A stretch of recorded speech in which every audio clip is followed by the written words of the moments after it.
I got into such a heated exchange with some executives from Microsoft because they were speaking at an energy conference that was hosted by NERC, National Energy Regulatory Commission, and they were talking about how proud they were of supplying all their energy for some of their server farms with wind and solar.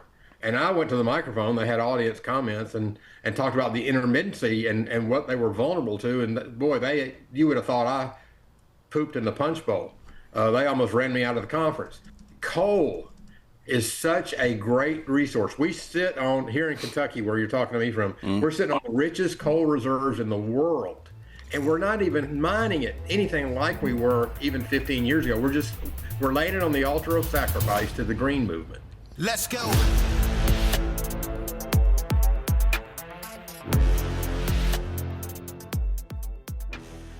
Welcome to Citizen. We got a special guest today, author Chris Skates. You got a lot of books. We'll get to some of them, but first, let's talk about you. Where are you from? Originally grew up in western Georgia. It's hard to pin down where I'm from. I've actually moved 43 times, and I wasn't in them. Here's the funny part. My dad got out of the military, so we wouldn't have to move all the time, and then we moved all the time anyway. What happened? Was he on the run? He did have some anger management issues, and he was a banker. Those two things were not all that compatible. He didn't put up with any BS, and a lot of banks are kind of do. So he changed jobs a lot. We moved a lot, but I think that's what made me a storyteller. Being the new kid at new schools a lot, I would tell stories and jokes and everything just to make new friends and keep myself from getting my ass kicked. And so then I lived in mostly around the western part of Georgia most of my life, and my grandparents, who were always kind of an anchor for me, I was at their house a lot during the summer and during the holidays. So that was a stable place. And then I ended up going into chemistry.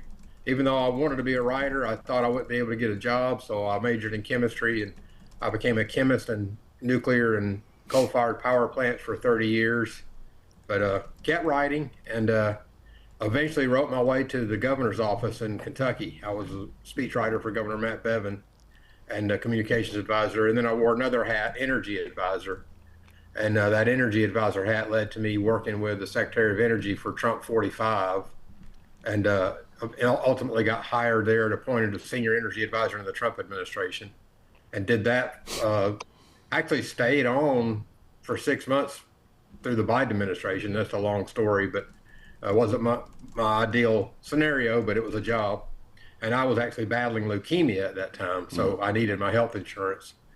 And now I'm back in Kentucky. I'm working as a contractor at a uranium enrichment facility that we're tearing down. If you ever saw Oppenheimer, the movie, we were in on that enrichment of that uranium. So I'm doing that and still writing books and hoping to live the dream someday of being John Grisham. Yeah. So what does a chemist do at a nuclear power plant? What would be under your purview there, I guess? One thing that a lot of people don't realize is how much chemistry goes into the steam. So it doesn't matter whether you're heating the water with a nuclear reactor or a coal fire or a gas fire, the steam purity has to be spot on, and the pH and everything. So you add chemicals to the boiler water to make purified steam. And the steam will hit the turbine blades at most of the plants I worked in. One of them was 3,500 PSI. The last one I worked in was 2,000 PSI and 1,000 degrees. So if the pH is off, or they're even microscopic or molecular impurities in the water, it's like hitting those turbine blades with ball bearings. And then that turbine is about nowadays probably $180 million machine. So you want to protect that asset. So most of my focus was steam chemistry purity, and it's like watching a patient in the hospital. You're constantly watching their blood and making adjustments with medications. Same thing with steam, only not medications, it's chemicals. Interesting.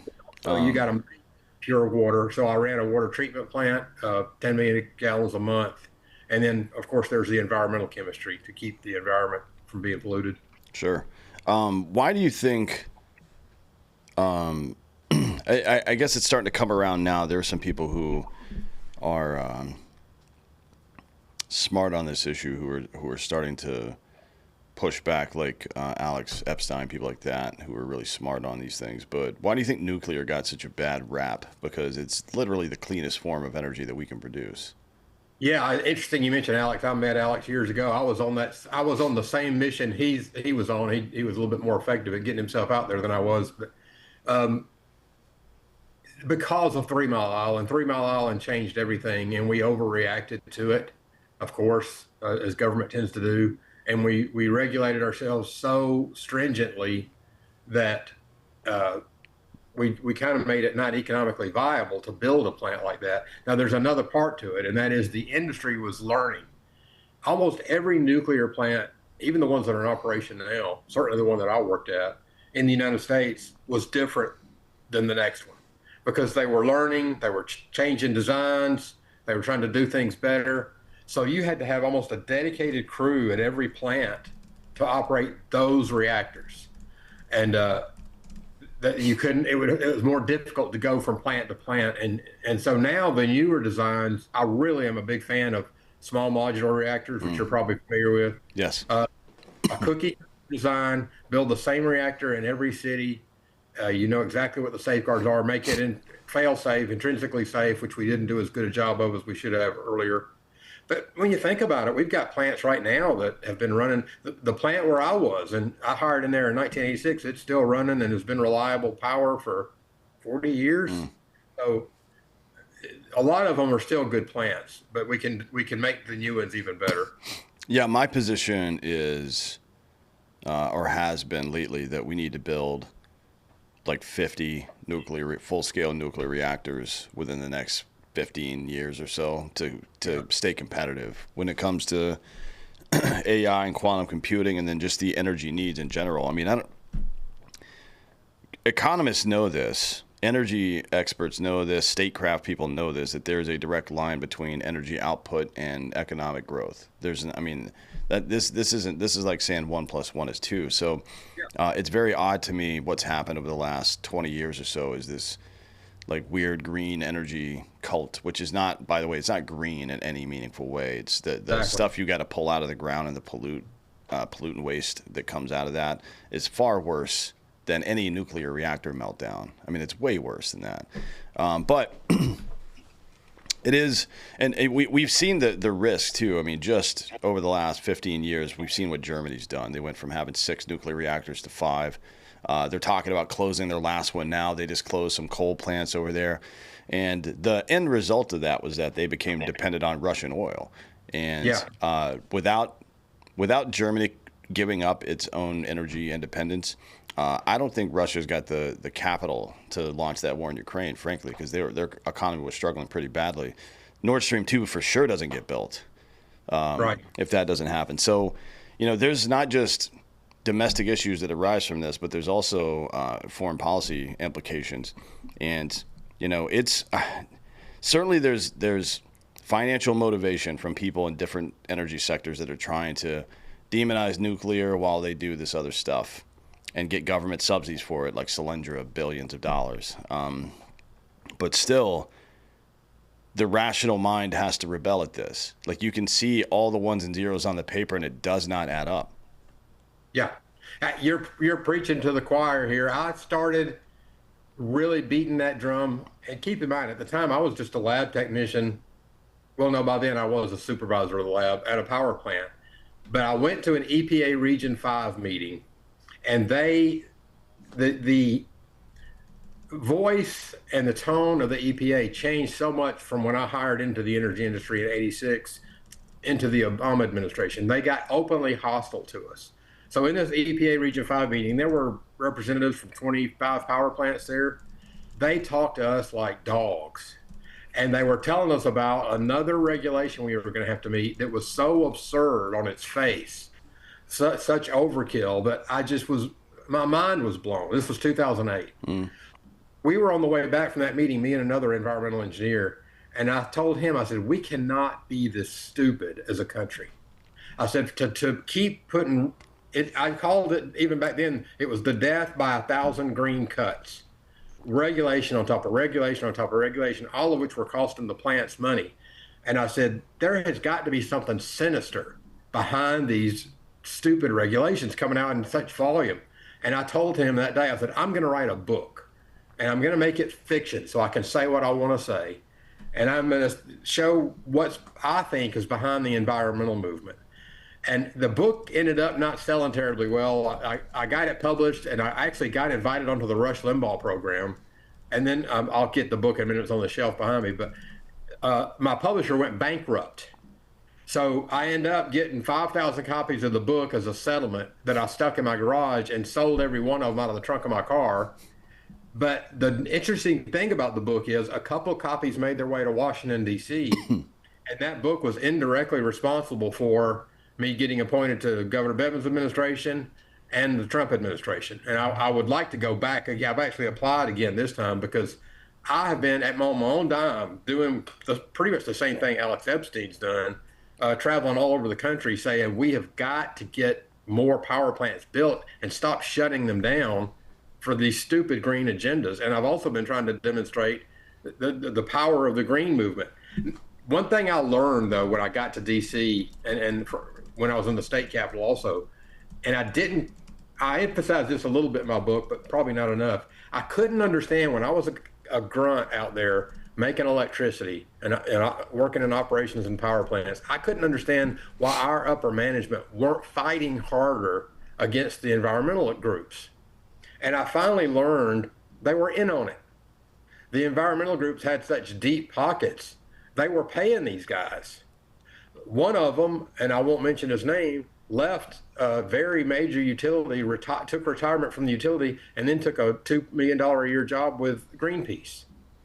So that's why they wouldn't fight back. They were all singing from the same songbook. And but I saw it a long time ago that we were really harming our national security. We were making our grid more vulnerable. And when I was with the governor's office and with Trump, I talked to the chairman of NERC, I talked to the chairman of FERC. And for a long time, even the good guys thought I was being too extreme. They said, well, they're not going to make us sit around in the dark. And I said, no, they absolutely will. That's part of what they want. And now they see it. We almost had blackouts in multiple states last summer. So they see it. Trump's making the right moves. But it's going to be a heavy lift to get the generation we need in the time factor we need it. Yeah, I mean, we've got even with the will, we've got an uphill climb because you mentioned small modular reactors. A lot of private companies are using these now. A lot of AI companies are buying. I think the newest version of the SMR can put out about 500, which is about 60% more than what it could before. So they made a big leap over the last 3 years. But we can only produce like 6 or 7 of these things a year right now. That's not going to cut it. Like, it's got to go up. So I wonder, before we get into the production stuff, though, I want to talk about, like, what do you think is behind all this? There's definitely a globalist element to it because it's not just here in the U.S. It's all over the place that it's happening. And it isn't about protecting the earth because the people that are doing it are flying private jets everywhere. They don't give a shit. They're creating more carbon. Not that matters. You create more carbon, the earth's going to create more trees. I don't know why we think we're so elevated that we're going to be able to destroy this planet after a Mars-sized object slammed into it and didn't destroy the planet. You know what I mean? It's like our ego is next level. But what do you think's behind all this? I mean, certainly it's not just financial. It seems like something more. Well, I don't want to overstate my book. But I'm not trying to sell that book because the book's not even in print. I'm going to try to release it later. But in that book, when I was brainstorming this, I had basically 3 forms of the bad guys. I had the true believer, and I had a character that was basically Al Gore, a senator who really thought he was doing good. That may or may not be true for Al Gore personally.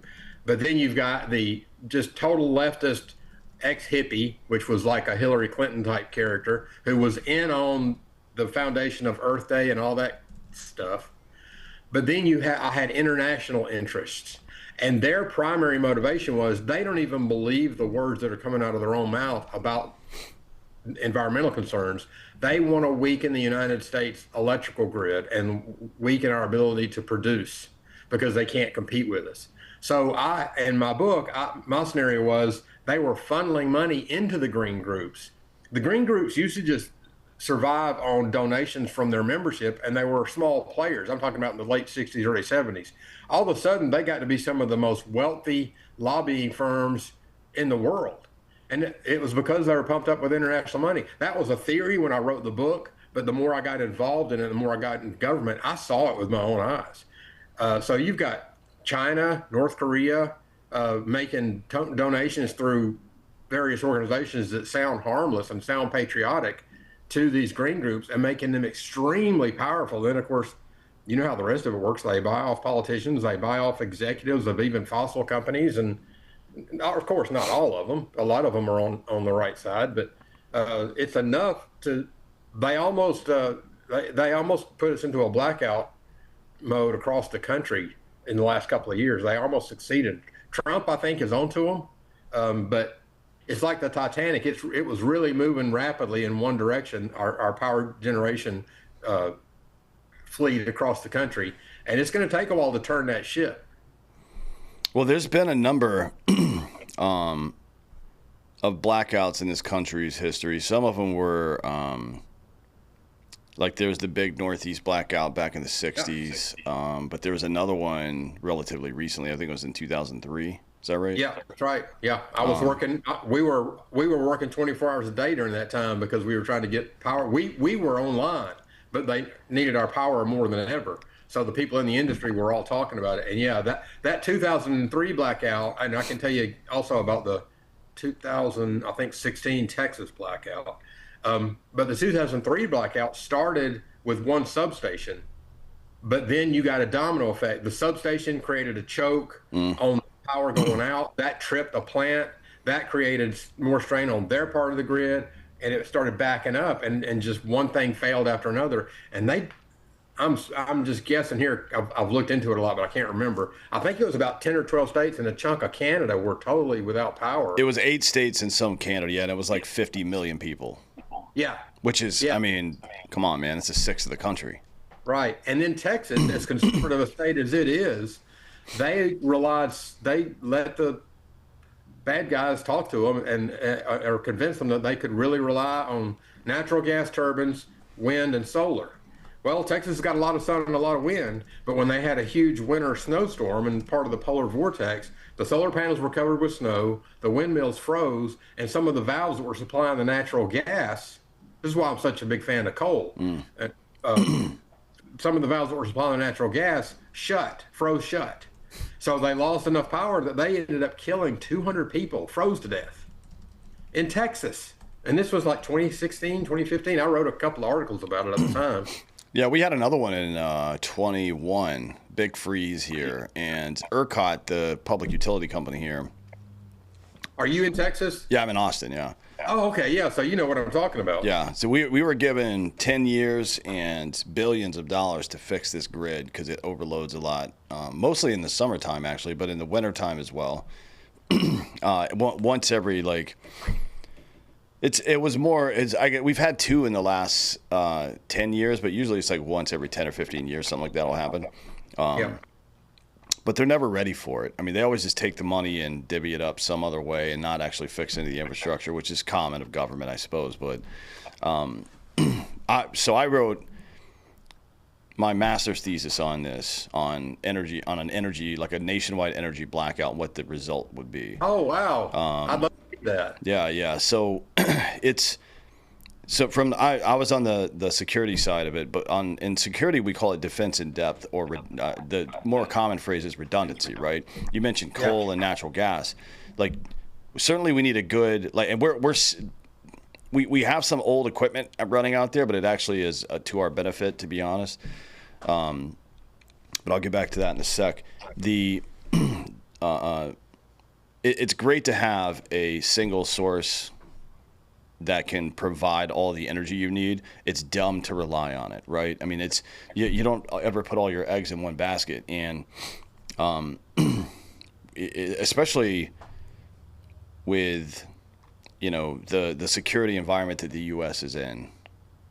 The bulk of my research was about 2 separate things. One was what it would take to actually knock down the 9 critical points of power generation. This was in 2016, so I don't know if it's changed by then. I really haven't kept up. But there were 9 stations and substations that if you hit those, you could black out the entire country, basically. The good news was 3 of them you had to do it in person. There was no way to interrupt that without going and attacking it physically. Unless, you know, and by the way, by attacking it physically, it could have been something like Stuxnet, which Israel used against the Iranian nuclear reactor back in the day. Just putting a worm on a computer and letting it melt that motherfucker down is one option. So I don't mean like an armed attack or anything, but literally it had to be an insider attack. And then the other substations, some of them are hackable, but they all use disparate hardware and software. So it would be, I mean, it would take a nation state to do that. A terrorist group couldn't do it. They wouldn't have the resources to do something like that. And the second part of the thesis was, well, what happens if energy's gone? And I was shocked, honestly. 3 million people die in the first month. All old people, sick people, anybody on any kind of respirator, any of that shit. Anybody that needs energy to just stay alive, they're all dead immediately. Within 18 months, about 90% of the population's dead because nobody knows how to do, like, first of all the ancillary energy deaths from heat and cold and everything else, not being able to get clean water, and then hygiene. People don't know how to do hygiene without running water anymore. They just don't know how to do it, and people would get infections and die pretty rapidly. About 90% of people would die in 18 months. So yeah, it seems like an inconvenience when your power goes out, but it is literally a life or death situation when it becomes a protracted situation. Yeah. And I don't know what defense in depth we've been working on over the past 10 years since I wrote my thesis, but probably not much because the people that have been in charge are fucking dummies and they've been trying to run this green energy stuff out here. Yeah. I got into such a heated exchange with some executives from, I can't remember, I think it was Microsoft, because they were speaking at an energy conference that was hosted by NERC, National Energy Regulatory Commission, and they were talking about how proud they were of supplying all their energy for some of their server farms with wind and solar. And I went to the microphone, they had audience comments and talked about the intermittency and what they were vulnerable to. And boy, you would have thought I pooped in the punch bowl. They almost ran me out of the conference. But what you're saying, I want to stay on that for a minute. Coal is such a great resource. We sit on, here in Kentucky, where you're talking to me from, we're sitting on the richest coal reserves in the world. And we're not even mining it anything like we were even 15 years ago. We're laying it on the altar of sacrifice to the green movement. My coal plant, the last coal plant I worked in, was built in 1958. In 2008, we were 98% equivalent availability. In other words, when you needed us, rain, shine, snow, sleet, we were available with our full production capacity 98% of the year. That's how reliable that coal plant was after 50 years of operation.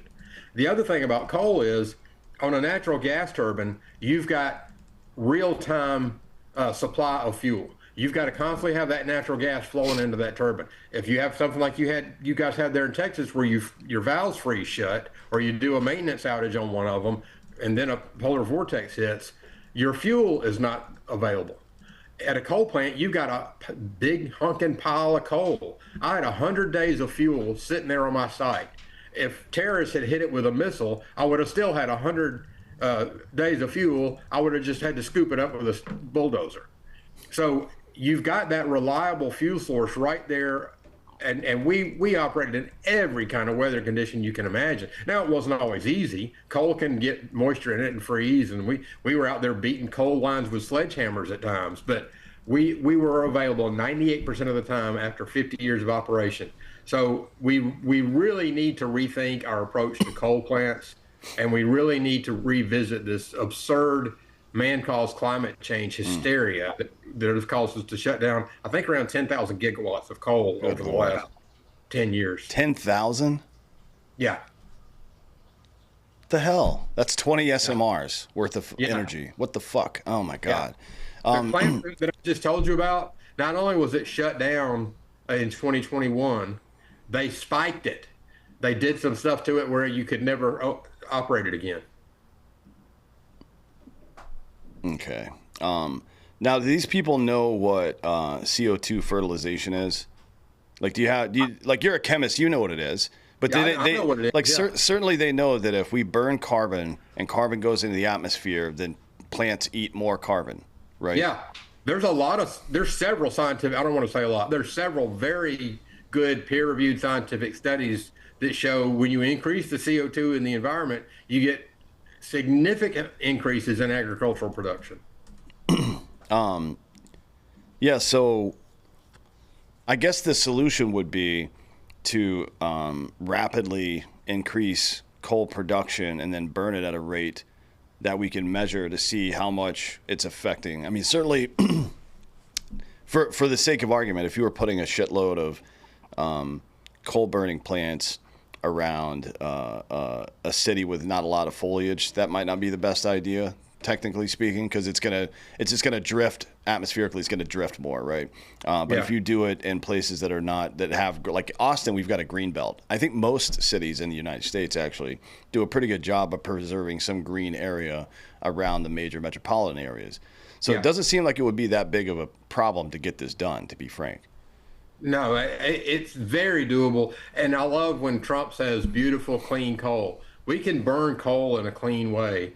Now, I don't want to go down the rabbit hole of something that I'm a huge opponent of is carbon sequestration, where you capture the CO2 coming out of the power plant and shoot it down into the ground. I don't like that at all. It's expensive as hell. It takes a tremendous amount of maintenance. The mechanisms that you need to have in place to do that, to accomplish that, the footprint of those mechanisms is bigger than the power plant itself. Yeah, So that's you're crazy. adding all this complexity for no real environmental benefit, because I don't accept that man is causing climate change. I do accept that there's some climate change. I don't accept that it's man caused, and I don't accept that it's catastrophic. Right. So we just have got to push back against some of the hysterics and use this God-given resource. We've got these wonderful coal reserves. The modern plants can be built much more efficient, much cleaner, and we don't have, it doesn't have to be a sole source, but with that and the small modular reactors that we already talked about, we can have all the power we need for another 150 years. Yeah. It's so. I mean, to me, it's you can excuse me, solve two problems here because deforestation has been a problem to some degree in certain places. This helps fix that. It makes trees grow faster. Literally, that's not an objectionable statement. That's just a fact. Yeah. We need more wood to build more houses. We have a housing shortage in this country. You can do that, right? So, coal plants near where you're logging makes a lot of sense to me. And then, of course, we're having a lot of problems producing our own food right now. Not like Africa does, but we're having problems producing our own food right now. So, you put these things near farms, and people think of it as like, oh, it's going to be, you don't want a coal plant near a farm. Like, why? What are you talking about? Yeah. Of course you do. Literally, you're creating its food right there. It's like there's three problems all on Maslow's hierarchy of needs that we can solve just by building out this energy infrastructure. And for some reason, again, doesn't make any sense to me, but for some reason we refuse to do that. And I really can't put my finger on it. I mean, there's certainly plenty of conspiracy theories you can wonder about. I just don't know. There's just a lot of some toxic ideology. But as it was my experience that most of the people that are preaching the really hardcore green agenda don't even believe what they're saying themselves. They're just at the feeding trough for some other group, and they're getting paid, so they say whatever they got to say. Well, that's not great. No, it's a little cynical, but I've seen it too much. So you're in addition to having worked in the field, at some point, you started writing novels about. Are they all about the energy industry in some way, or what is it? No, for me, novel writing is something I do for pleasure and enjoyment. So I write about things that I'm passionate about at the time. So my subject matter has been kind of all over the place, which has made it fun. Going Green was the one I wrote about the environment that I want to re-release. That came out in 2010. But my first novel was actually about Noah's Ark. And if I understand it right, I listened to some of your shows the other day. You were a theology major, weren't you? My first one, yeah. Yeah. So Uh, I was starting to write short stories, and I was writing a lot of hunting stories. I love hunting, and I was speaking at a men's conference about hunting, and a guy came up to me from the audience, and he said, "You know, I'm not a writer, but I've had a concept for a novel for 30 years. Would you hear me out and see if you think it could be a book?" And I said, "Sure." I said, "What's the concept?" He said, "Noah's Ark." But instead of treating it like a little children's book where Noah's got his arm around a giraffe and everybody's singing happy songs on a fun boat ride, write it for grown-ups as the most terrifying event in human history, which it would have had to have been if it really occurred. And I said, "Yeah, you've got my attention. I'm going to write your book." So I wrote a book called The Rain. All these are on my Amazon page. You can go to Amazon, Chris Gates author, and find all of them. And I just took a real adult, grown-up look at it and put you on the ark for a year. And then the guy that came up to me with the idea did a lot of the research, so I made him the co-author. I did the writing and he did the research. Well, while we were researching for the Noah's Ark book, we discovered that Nimrod, Noah's grandson, built the Tower of Babel. So we were like, wow, and Noah was still alive. So we were like, wow, what would have been going through Noah's mind when his son rebelled like that? So I wrote a sequel called The Tower, and those two books did pretty well for me. Sold them in 15 different countries. I got the coolest postcard from a guy in Saudi Arabia who had read The Rain, the Noah book, and he said it was one sentence. The guy had an Arabic name, but the sentence said, "Your book helped me be a better man," which was not what I was going for, but I was like, that's incredibly cool. So I wrote those two. Then I wanted to write something that was really in modern times. Writing biblical fiction is a lot of work. And so I wanted to write something that was a little bit more in my wheelhouse. You know, they say write what you know. So that's when I wrote Going Green. And then ultimately, the first book I ever tried to write is the most recent one and most recent novel. And it's my grandfather's story. My grandfather was a revenue agent in the 30s and 40s. So he went around busting up moonshine stills. And he was an unapologetic crusader against moonshine because he saw so much alcoholism in his Georgia community. Moonshine was really the drug of choice in the Deep South in the 30s and 40s. And the demand actually went way up in the 40s. And we can talk about why that is if you're interested. But he saw a lot of kids whose fathers were alcoholics, and there was no poverty social safety net. I'm not a big government intervention guy, but back then kids in rural areas had nobody to lean on. So if your dad was an alcoholic, you were really up the creek. And my grandfather saw that over and over and over. My mother has told me, she was a little girl at that time, and she told me that there were a lot of mornings he always worked nights because moonshine was a night thing, and that he would come home and just turn a chair into the corner and cry about something he had seen the night before. So he shut down a heck of a lot of moonshine stills. In 1948, one of his informants was murdered by a guy named John Wallace. John Wallace was like a moonshine kingpin. So my book covers that murder investigation. He didn't normally cover murder, but since his informant was the victim, he took it personally. They actually made a movie about that murder case, and it's bizarre who played the killer, John Wallace. Andy Griffith played him. Oh, wow. It's the only time Andy Griffith ever played a killer. But the movie guys did a good job, but they left a lot of stuff out that my grandfather knew that he told me. So my book goes into it a little deeper. It is a novel, but it's based on actual events. There's a lot of historic accuracy. But I also cover another fascinating case called the case of the Upson County Liquor Gang. And I was actually able to find the last surviving member of the Upson County Liquor Gang in a nursing home in Panama City Beach, Florida. Interviewed him when he was 93 years old. His mind was as clear as he's passed away now, but his mind was as clear as ours is now, and he was a encyclopedia of information. So those two cases are in my book, Moonshine Over Georgia. That's my newest one. I'm having a blast with it. When did this one come out?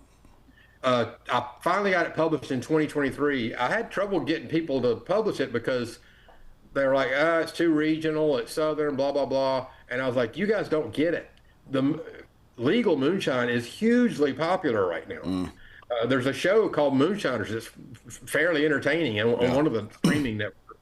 And so I finally ended up getting some investors to help me get it published in 2023. When I was fighting leukemia, I'll mention that briefly. I fought leukemia while I was in D.C. It was the deadliest form of leukemia in the world. I was given a 2% chance of survival, but I beat it. And when I was in the hospital, I promised myself I'm going to revisit my book, Moonshine Over Georgia, because I had given up on it. It was just a manuscript. And I was able to, after I got out of the hospital, I was able to get it published. And I'm just having a lot of fun. And I have met a lot of people. People have contacted me, and people have also approached me at book signings that were alive when all that was going on, elderly people. And they're like crying and hugging me and thanking me for writing the book. There's an energy around the story that I didn't anticipate. Yeah, it's funny that publishers would say that it's too regional. I mean, Publishers are really copycats. yeah. They get in a mindset, and I don't mean to be derogatory to anybody, but the thing that's really popular right now is the girl boss lead character. A book about a man who saves the day is not sought after right now. Now, male readers love it. I had a retired Green Beret colonel call me on the phone, and he had read it, and he was like super military, super buttoned down, and he said, "Sir, my daughter gave me your book. I did not want to read it, sir. I picked it up just to see what it was about. Sir, I read it in one sitting. I read an entire Saturday." I was like, awesome, man. He loved it. So we ended up going out to lunch later. So it's really doing well with men, particularly, and women.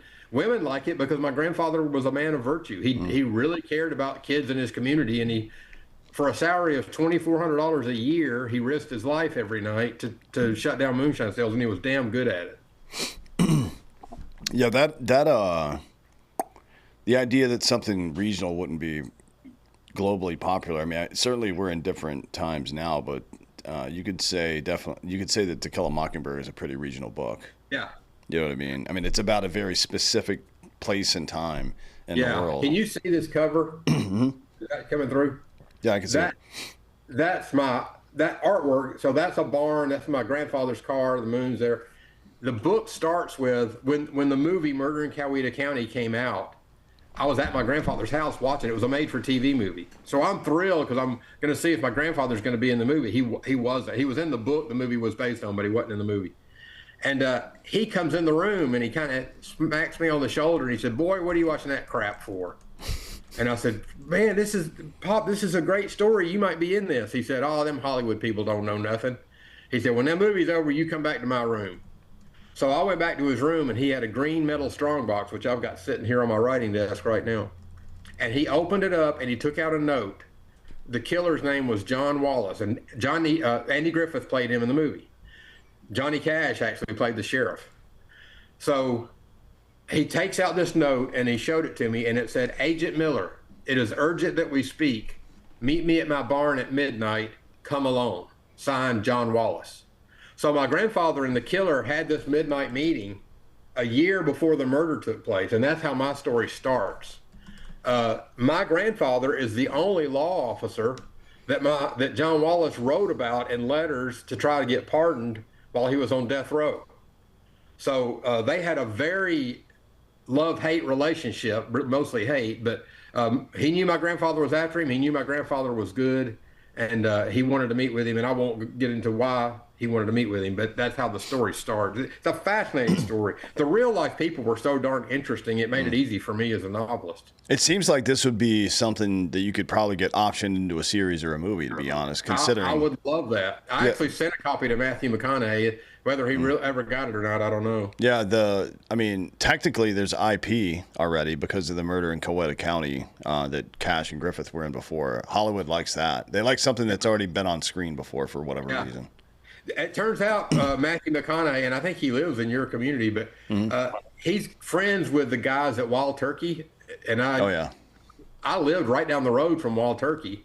So I sent 2 copies to Wild Turkey, one for the CEO and one for Matthew McConaughey, and I'm hoping they forwarded it to him because I don't have his address. But he would be perfect to play my grandfather, the accent and everything. Yeah, that would be great. I would love to see that. Very interesting. I want to hit some of these other books. Sure. A little more. The Rain. What did you think about that movie Noah that Russell Crowe was in? Terrible. They called me actually when they were getting ready to do the screenplay, and they talked about maybe using some of my book. They hadn't even looked at my book yet, but they were really cocky and arrogant, and you couldn't tell them anything. And they by the end of the call, they just said, "Forget it. We'll write our own screenplay." The reason it was dumb is because it had some really cruddy, I thought, juvenile science fiction in it, but also it was pretty clearly in violation of what the Bible said. They had all these extra passengers and all that stuff, and I tried very hard not to do that. I wanted to write it as biblically accurate as I could, because I just heard a screenplay writer the other day that wrote a couple of the screenplays for Band of Brothers. And he said, my biggest responsibility when I wrote the Band of Brothers screenplay was don't screw it up. The story's already so good to start with. Don't screw it up by adding a bunch of stuff. So that's what I tried to do with my book, The Rain. The Noah story is already mind-blowing on its face. So I made the passengers be the real passengers, and I did write a lot about the sons' wives, because almost nothing is said about them in Scripture. So I got to use my imagination a lot with that. But I did try to stay as accurate as I could. I even used some of the answers in Genesis stuff, as far as how they tended the animals and how they might have cared for that many animals and all that stuff. Yeah, it's interesting. I'll have to check that one out. I like those stories. Have you seen Graham Hancock's Ancient Apocalypse, and what do you think about this global flood myth that permeates through all these different cultures? It seems like there's probably something going on there. Yeah, I think there really was an actual global flood. I don't think it was regional. I haven't seen that story. I'd like to see it. And I've seen a lot of the different treatments of it, and I know there's some. I've had some just friendly debates with a couple of archaeologists, and they can make a strong case for there not being a global flood. But I think there was. I think the evidence that there was a global flood and the way sedimentation layers happen is actually more compelling. And of course, I'm a Christian, so everything that I do it comes from that mindset. And I admit that I'm biased. I don't even try not to be. But I think there was an actual global flood, and I think it's got a lot to do with the fossil record that we see now, where we probably make the age of the Earth too old. Now, I'm not a young Earth creationist. I don't think we're 6,000 years old, but I don't think we're billions either. So Ancient Apocalypse is a series on Netflix, and Hancock travels around the world. There's some amount of, I guess, mostly geological scientific data that's addressed from the younger Dryas period. And I guess the general idea is that we see that a bunch of very similar types of architecture pop up all over the world around the same time. Yeah, and I did read about that somewhere. Yeah, that's an odd thing to happen, because usually, how things evolve is now and then there are big leaps, but usually it's slow and incremental, right? Yeah. So before you build a pyramid, you would build just walls and no roof, or a flat roof made out of wood or something like that, or just trees that you're laying over it. And before that, there would be a lean-to, and before that, you were in a cave, right? So all of a sudden, we just see these complex structures all over the world within a 1,000-year period between civilizations that could never have communicated with one another. That's the idea.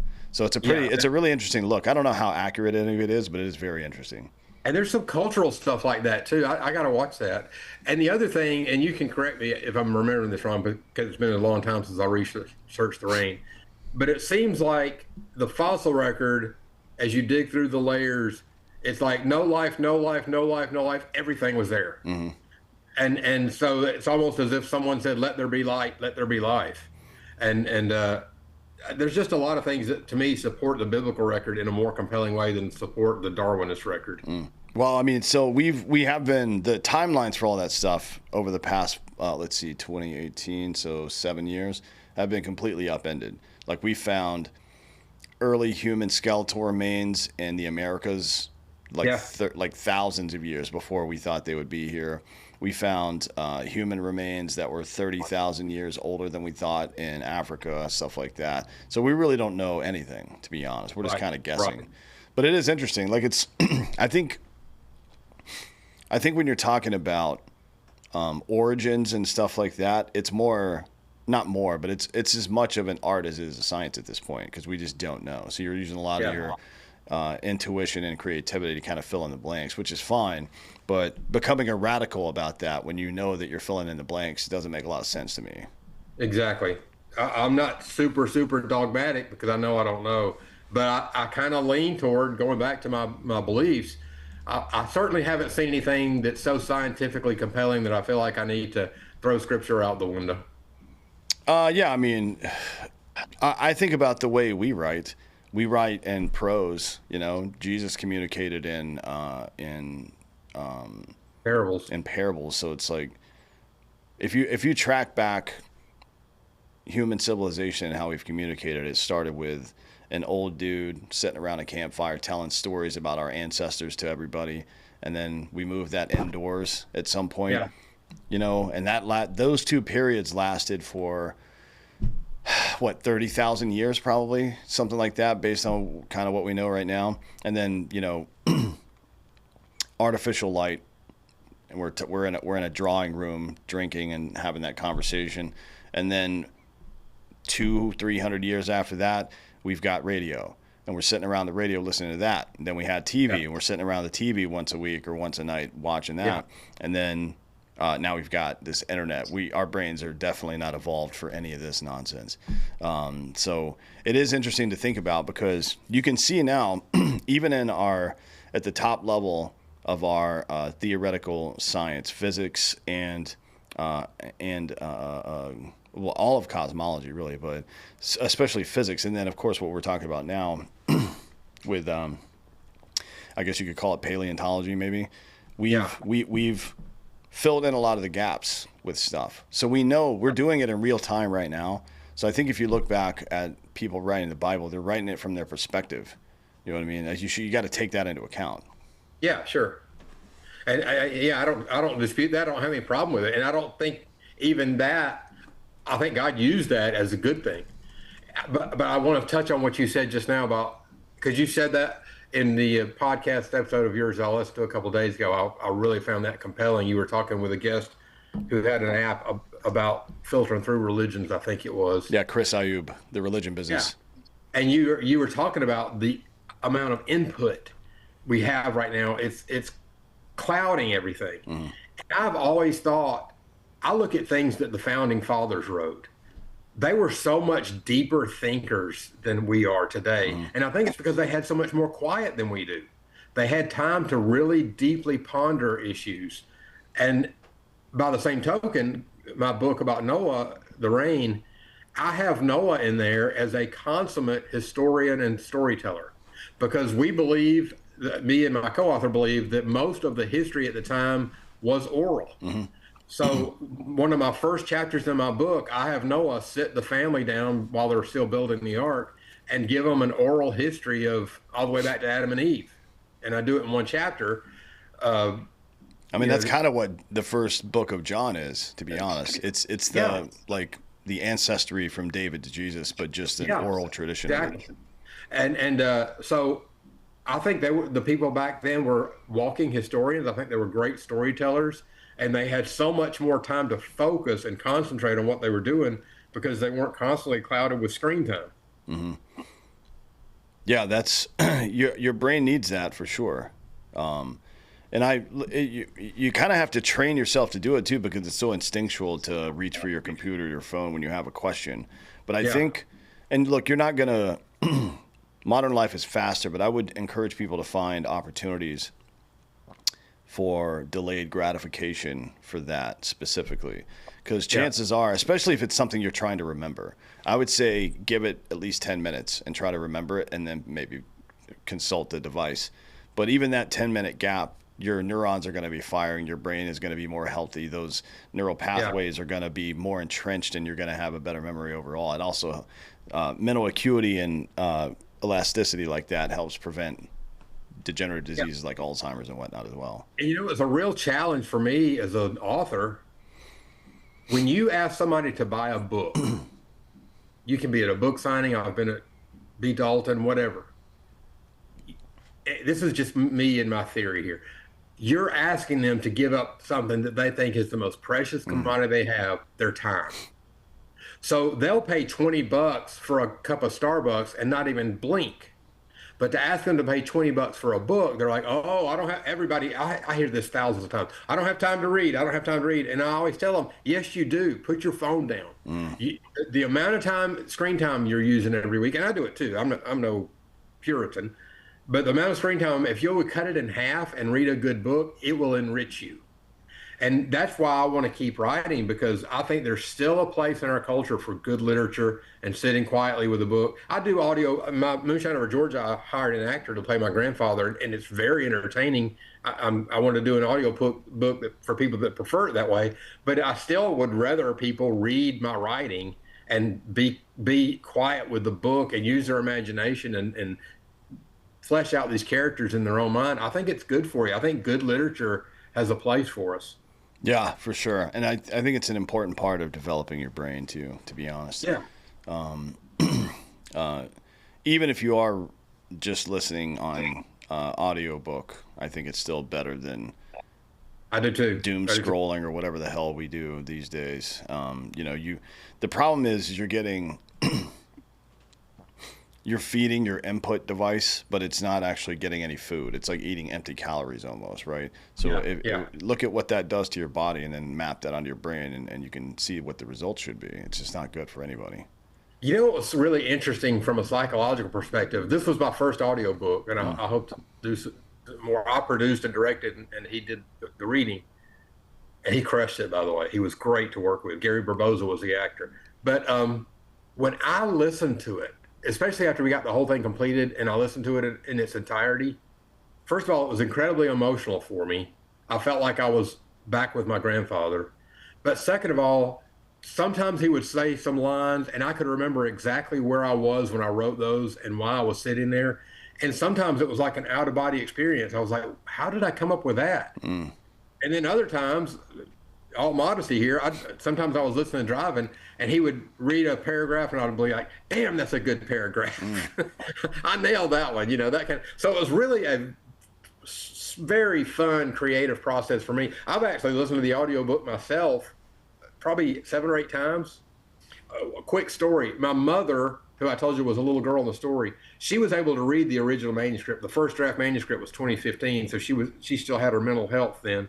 But she started suffering from dementia in about 2017. So when the audiobook was produced in 2023, she was not able to retain things.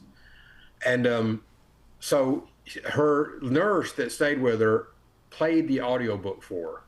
She was pretty far into dementia at the time. After one chapter, she sat up in bed and she said, "I hear my daddy." So the words that I wrote on behalf of her father, spoken through an actor, resonated with her so strongly that it gave her clarity for just a few minutes.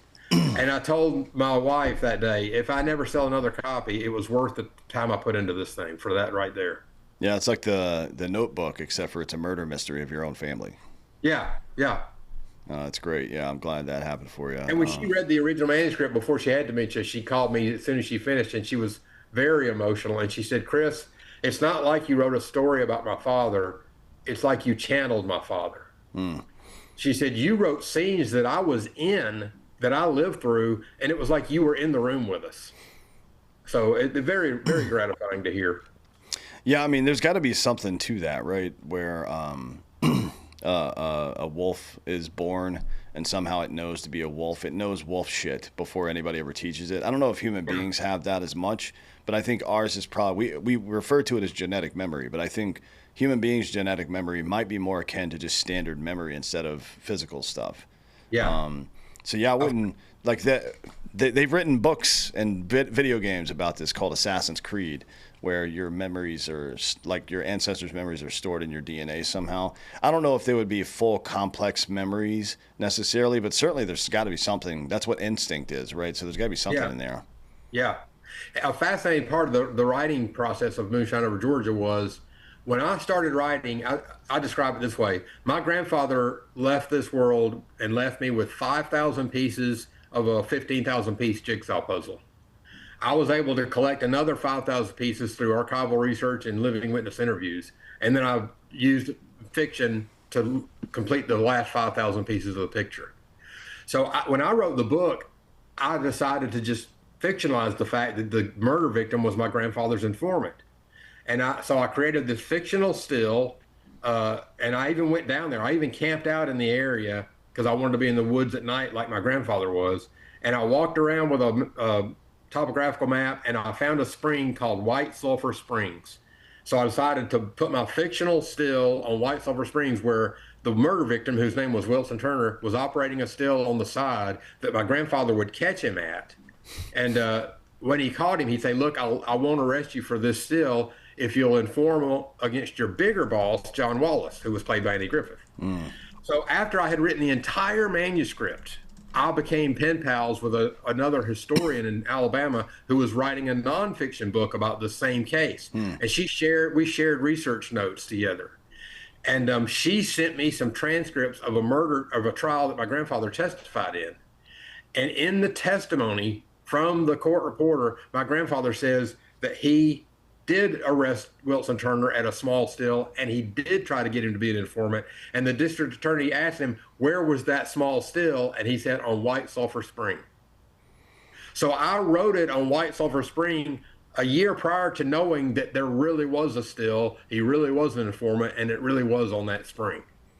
Yeah, that's pretty amazing. I feel like this has got to get made into a series or a movie or something. I would love to see it. I got to find the right connections. I'm constantly marketing. I spend more time marketing and reaching out to people now than I do writing, which I'm a little bit sad about, but you got to do it. There's so many books on Amazon right now. It's been a two-edged sword. It helps writers get their stuff out there, but there's so many books. Your book is a needle in a stack of needles. So I got a book in the hands of Tucker Carlson. I don't mean I mailed it to him. I mean, I had a friend give it to him. And Tucker sent me a great video and said that he was going to have me on, but he's gotten busy and he lost track or something. It never happened. I could tell you 100 stories like that, but I'm constantly trying to get it in the right person's hands. If I can ever make that one right connection, this story has got legs. I've got so many messages from readers. It's great. It's rewarding, but I know it could do more than it's doing. Yeah, I'm definitely I'm into it. I already bought the book, so I'll be reading it soon. I would have given you one for free. No. We don't do that. I prefer. I always buy the audiobook anyways, and the usually hardback of it if it's available, just for my collection. But I like, especially ones where you. So my co-host on the other show, who you'll meet here in an hour or so, has written a bunch of like funny goofball fantasy novels. It's like romance novels for dudes, super fucked up. But we do the audiobooks. We always do characters on it. So it's like, it's not just like a guy reading in different tones of voice. It's all types of different characters. Sometimes it's like actual professional voice actors and people in Hollywood too. That's the best way to do it. So those keep me super engaged. I really enjoy those. Yeah, I love audiobooks. I got on probably 10 years ago, and when I go on a trip, I got a couple audiobooks with me. And I would love to do a book someday where I have at least a male and a female actor, so I can play off of the male and female characters. Yeah, I couldn't afford it this time. Gary did a great job doing the female characters, but it would be even better, richer with one. Well, I'll tell you. So one of my favorite authors all time is Orson Scott Card. He wrote the Ender's Game series. And, the first two books in the Ender Quintet, the first 5 books, there's a bunch after that, but the first 5 books, a single voice actor did everything, and then he brought in a female voice actor, I think in the 3rd book. And it did elevate it quite a bit, in my opinion. Yeah. You know who some of my favorite audiobooks are the earlier James Lee Burke, Dave Robichaux as a New Orleans detective. Oh, yeah. Love those audiobooks. I can't think. Will Patton does Robichaux and does that Cajun accent so well. Yeah, Will Patton's great. Will Patton from, let's see, most recently I think in Yellowstone he played Jamie's dad. Before that, I didn't know that. Yeah. I need to watch Yellowstone. I haven't watched it yet. He was only in a string of episodes, but he's always a great actor. He's also in Armageddon back in the day. I think that's where a lot of people would remember him from. Also from Gone in 60 Seconds. He's been in a lot of stuff, but he's a great actor. That's a good get. I like that one. When we get on the other podcast, I want to save this. I've got a hilarious raid story where my grandfather raided a moonshine still from a real story. It's awesome. Yeah, we'll do that in a sec. Well, we got to go now anyway. So tell everybody where they can find you and find all your books and whatnot. Amazon.com, just search on Chris Skates author and you'll see all my books. Or you can go Amazon.com and type in Moonshine Over Georgia. I've sold enough of them now. As soon as you type Moonshine Over, it usually will populate. Either way, they'll show you my other books. I've also got a brand new book. I'm going to hold it up real quick. That just came out 2 weeks ago. This Showdown at the Beanstalk there's some humor stories in here about my childhood. This is my first nonfiction book, but I also talk about a lot about defeating the deadliest leukemia in the world. And it's not a woe is me book at all. It's a book about, hey, I went through some tough stuff. You may be going through some tough stuff. You're going to make it through it. Sweet. Well, we look forward to checking that one out too. Thanks for coming on today, man. I really appreciate your time. Thanks so much for having me. Yeah, a lot of great information about the energy sector, and then my audience really enjoys books, so I'm sure they'll be picking that one up because that sounds really interesting. Yeah, thanks again for coming. We appreciate it. Thank you. Yep. Thank you all for listening. This has been Citizen.